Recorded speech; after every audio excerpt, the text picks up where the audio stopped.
Fawn Cox foi encontrada sem vida dentro do seu quarto no dia 26 de julho de 1989. Ela foi abusada, estrangulada e o culpado só foi encontrado 31 anos depois. E esse foi o primeiro caso resolvido pela polícia do Kansas, no Missouri, usando a técnica de genealogia genética. Mas antes de irmos ao caso, eu já peço para que você deixe o seu like agora no início do vídeo para ajudar no engajamento do canal. O seu like faz muita diferença. E se você for novo por aqui, se inscreva no canal e ative o sininho de notificação. E me siga também no Instagram para não perder nenhuma novidade. Agora vamos ao caso.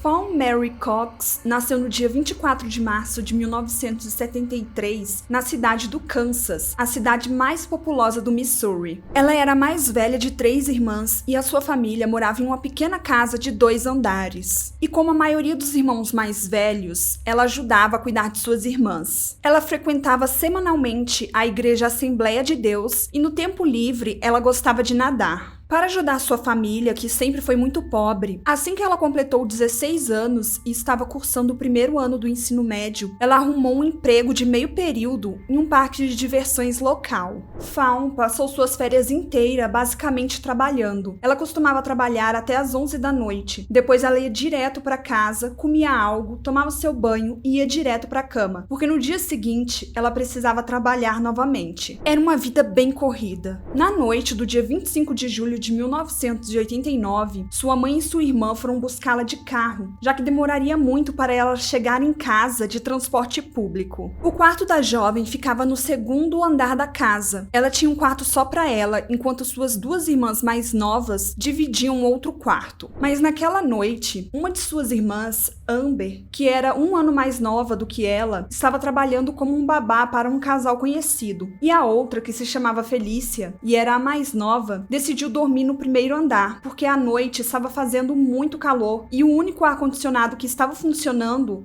ficava no 1º andar da casa. E os pais das meninas também dormiam no 1º andar. No dia seguinte, por volta das 9 da manhã, o despertador de Fawn começou a tocar, mas ela não desligou, então todos da casa acabaram acordando com barulho. Então Beverly, a mãe, juntamente com Felícia, foram até o quarto de Fawn para acordá-la e desligar o despertador. Ao entrarem no quarto, elas se depararam com uma cena horrível. Fawn estava sem vida e com marcas no pescoço. Os pais ficaram desesperados e ligaram para a emergência, mas não havia mais o que fazer porque ela tinha morrido horas antes. O médico legista determinou que a causa da morte foi estrangulamento e, além disso, ele viu que ela havia sido abusada antes de morrer. A polícia então iniciou uma investigação, mas logo no início eles encontraram dificuldades, porque apesar de ter 3 pessoas na casa, ninguém ouviu absolutamente nada, porque o barulho do ar-condicionado, que era um aparelho bem antigo, acabou abafando qualquer ruído que pudesse vir de fora. Felícia chegou a escutar os latidos da cachorra da família, mas ela achou que a cachorra estava agindo de uma forma estranha por estar grávida, então ela simplesmente ignorou os latidos. A polícia percebeu que o invasor entrou por uma janela do 2º andar que era voltada para o quintal da casa. O homem teria usado uma caçamba que ficava próxima da janela para conseguir acesso a ela e entrar dentro da residência. A janela havia sido deixada aberta para ajudar na circulação do ar lá no 2º andar, porque naquela época estava fazendo muito calor.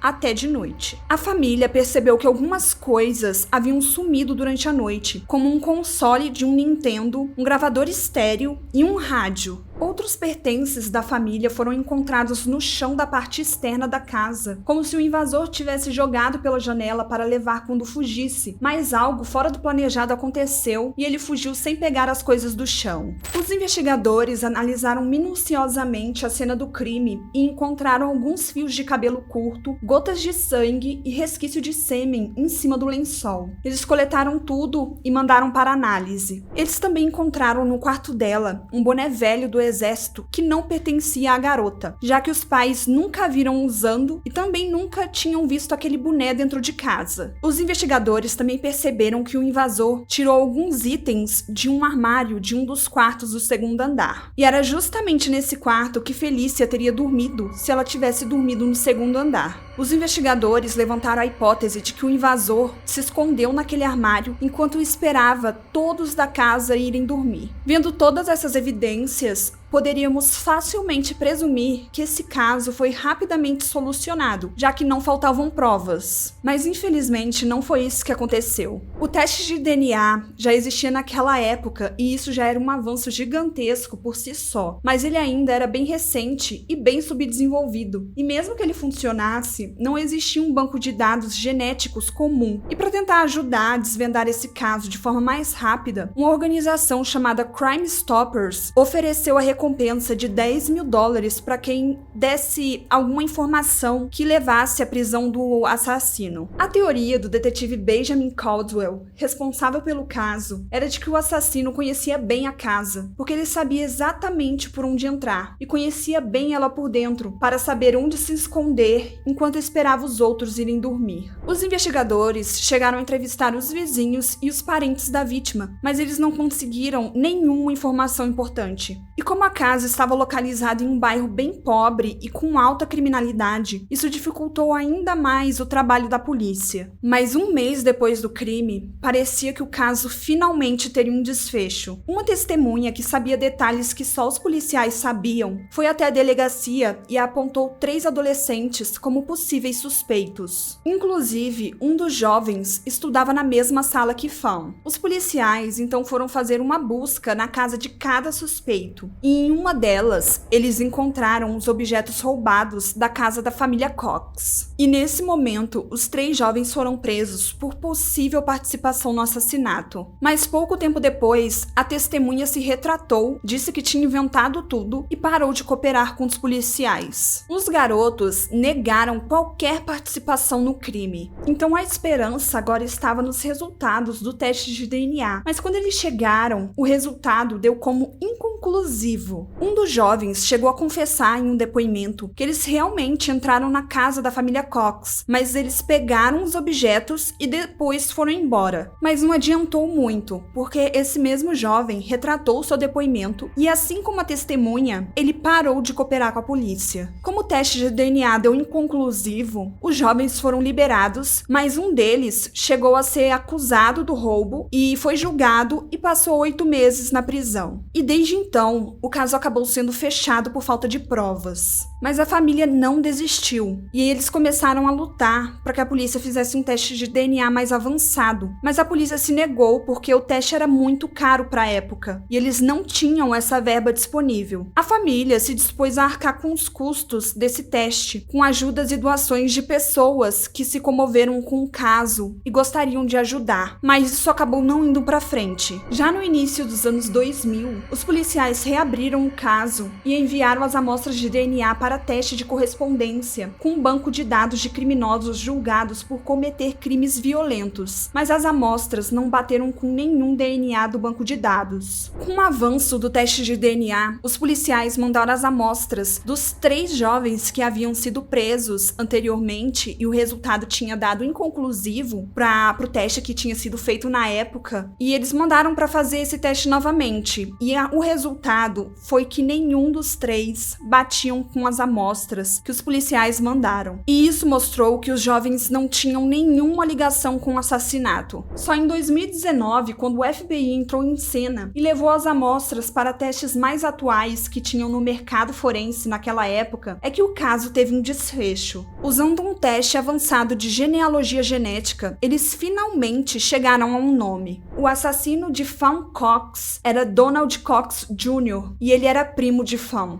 Mas Donald já tinha falecido quando esse resultado veio à tona. Ele faleceu em 2006, vítima de uma overdose. Ele era casado e tinha 2 filhos. E, infelizmente, ele morreu sem pagar por seus crimes. Essa notícia chocou toda a família. O causador de tanta dor e sofrimento era alguém da família Cox, e ele vivia entre eles como se nada tivesse acontecido. A irmã do meio de Fawn, Amber, disse que após o crime, ela precisou ir para o hospital porque estava aterrorizada. Ela havia perdido a sua irmã de uma forma brutal. Para ela, sua irmã mais velha era sua inspiração e sua protetora. E esse foi o primeiro caso na cidade do Kansas a ser resolvido com genealogia genética. Demoraram 31 anos para descobrirem quem era o culpado, e quando descobriram, ele já não estava mais vivo. O pior é pensar na família que passou décadas vivendo com o culpado do assassinato da filha. E ele ali vendo o sofrimento de todos e agindo como se nada tivesse acontecido, sendo que ele sabia que era o culpado. Bom, gente, esse foi o caso de hoje. Deixa nos comentários se você já conhecia esse caso. E se eu deixei de falar alguma informação importante ou cometi algum equívoco, deixa nos comentários também. Eu me despeço por aqui. Nos vemos no próximo vídeo. Até mais.